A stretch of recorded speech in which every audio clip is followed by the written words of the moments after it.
Who do you think at Cheltenham Town has got the most appropriate nickname? I'm going to go with young Pagey because he's got a Swift, so we call him Swifty now. And his Swift is a 1984 stinker, really, bless him.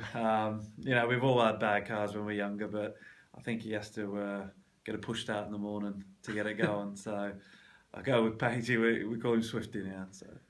Do you know what Munsey means? No one knows what Munsey means, bless him. Some of his sayings and things, I don't know, but I think they're always on about him going, oh, you know what I mean, you know what I mean. I think that's just where he's from. People say that, so I don't even think Munsey knows what it means half the time. Okay, somebody's asked, playing football as an Aussie is not the biggest sport down there, so how did you go down that route of becoming a footballer? My dad's English, he was born in England. He moved out when he was 10, so he's got probably a stronger accent than me, so he wouldn't know that, but he played football, soccer, in Australia to a decent level, semi-professional. So he was very keen on football and soccer. So he basically instilled in me. I started playing it young, and where I come from, there's only a small little town, and it's dominated by rugby league and cricket. So you cop a bit of stick playing. Pansy game, the Sheila's game, soccer. So I've got a bit of stick doing that, especially being a little bit bigger than average. Everyone's like, come and play bloody rugby league, but I just loved it. I really enjoyed it, and I was lucky enough to be okay at it, and I've ended up having a career out of it. So yeah, it sort of went against the grain a bit, but it was more my dad influence there. Who's your favourite car manufacturer? Any particular? In Australia, it's a big battle. V8 supercars. It's Holden or Ford, and I'm Holden. My family's a pretty much 50-50 split. A lot like the Ford, but I'm on the Holden side, so I'll go with Holden. In terms of communicating with your goalkeeper, what do you look for? What do I want my goalkeeper to be? You want him to be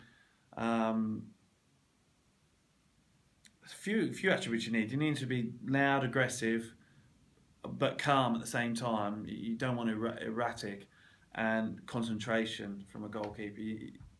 They could be 90 minutes not having to do anything, and then last minute have to pull out a really good save. And if they're not concentrating, then that's obviously could cost the team and themselves. You want them to be talkative and communicative and dominant, really. If they're coming for something, come for everything and take absolutely everything. Whether that's me, centre forward. You don't want them to be timid and come and flap at things.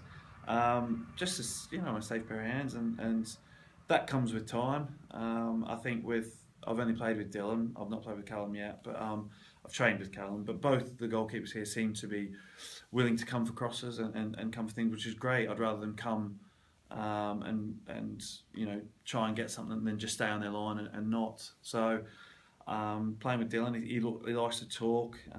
He's quite a big lad, so that's always helpful, and his distribution seems to be good. So yeah, I think we've picked up a good number one and number two there.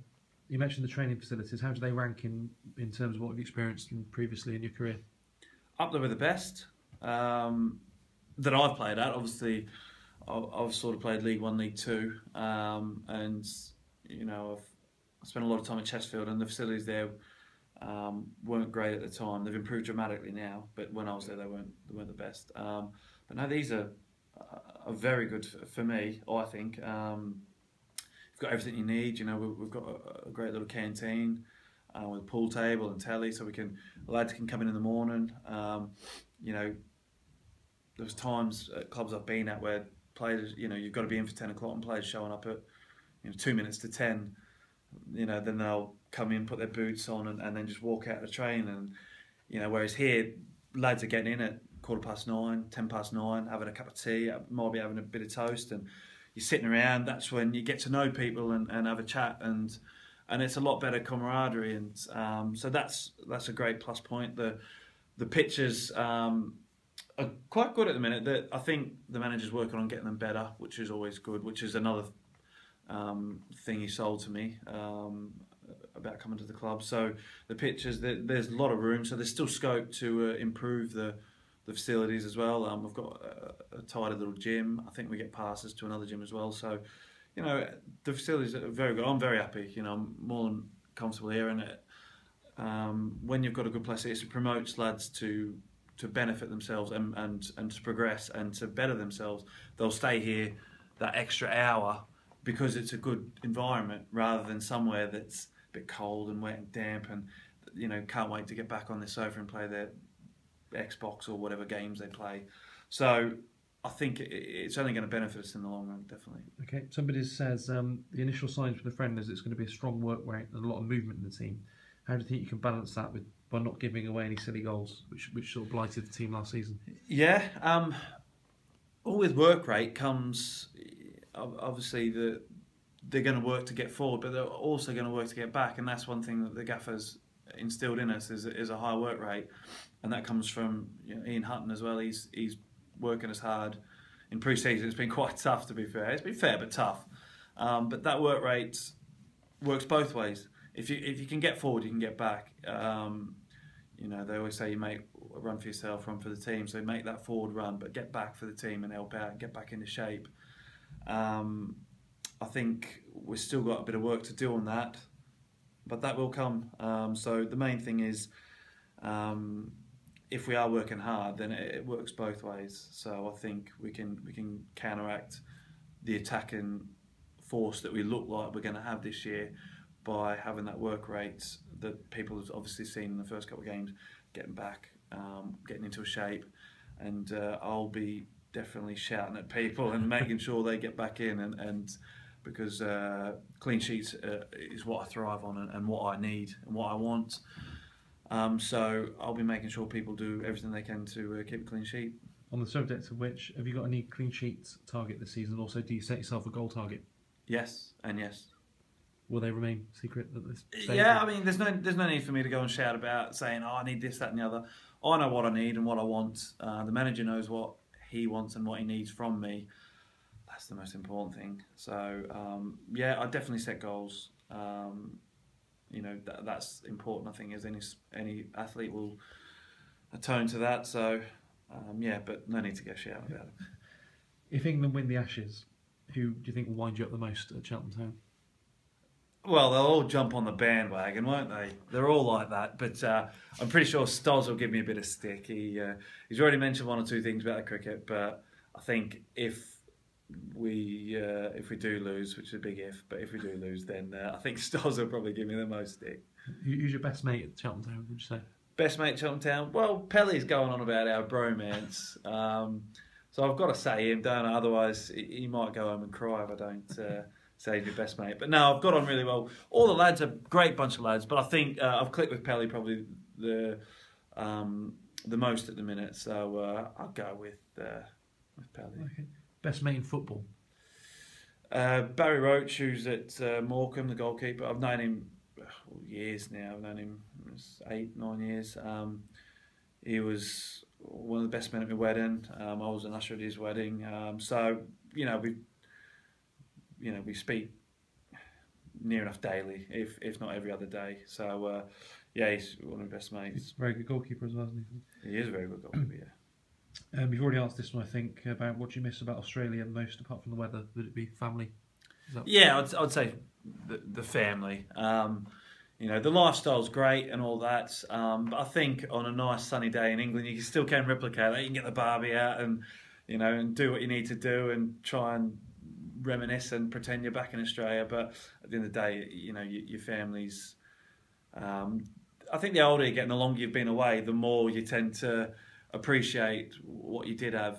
When you're younger, when I was 18, you come over, you just sort of, you're happy to be, doing something different on your own. You enjoy that, but once you get older, I think you appreciate more what your family have done and what they had to sacrifice for me to be where I am now, and appreciate that more. And you miss them a little bit more every year as every year goes by. But I get back when I can, and they get over when they can. So I still speak to them on the phone a bit.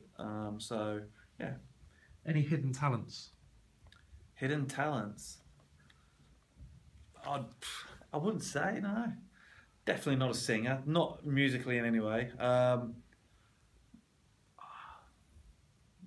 that I know of. Not that I know of. No. Who do you think's the ugliest player at Cheltenham Town? Oh, trying to pick the worst of a bad bunch, really, isn't it?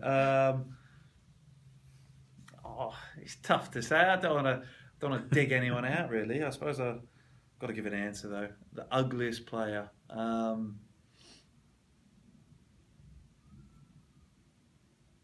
don't know. I might have to come back to me on that one. Okay, come back to that one, no problem. What were your views on Harry Pell's hair? Give it a right go, hasn't he? He says he's growing it longer, and I said, you know, Beckham's much better looking than you, mate. So don't even go down that route. But he's given it a good go, bless him, and he's sticking to it. He's copped a little bit of stick, lads, and he's sticking to his guns. So fair play to him. If you could pick 5 players at Cheltenham to play in a game of keep ball, who do you think would be the best? Keep ball? Yeah. Well, I wouldn't pick myself. Unless we can keep it up and head it. I'll go with play a bit of keep ball. I think Billy's good. Munsey. I'd go with. I think Stoles would keep things ticking over for you and get a bit of organisation. I'd go with probably. I might go with Hanksy. I think Hanks is quite good at distributing and keeping the ball. And I might go with Morgan Smith. He'll give you a goal threat.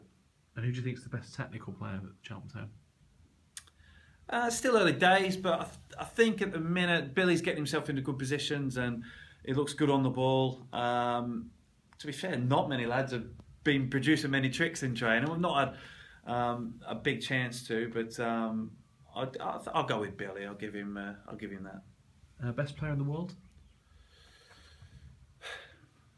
Stuff like, you know, whatever I say is going to be someone say I'm not right, but I think I'll go with Ronaldo at the minute. There's a big one between him and Messi, isn't it? But I think Ronaldo is probably a more complete player and athlete.